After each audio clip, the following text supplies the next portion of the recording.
এক দফায় এক দাবি বাংলায়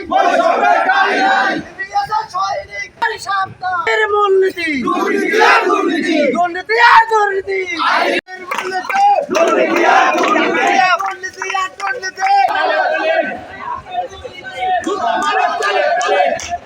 এক দফায় এক দাবি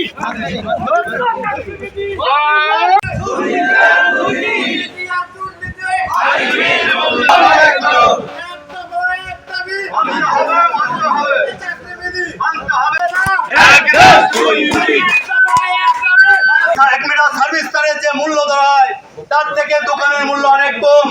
আমাদের মূল দাবি দুটি, একটি হচ্ছে অভিন্ন সার্ভিস কোড এবং 2 নম্বর হচ্ছে সকল অনিয়মিত কর্মচারীর চাকরি নিয়মিতকরণ। আমাদের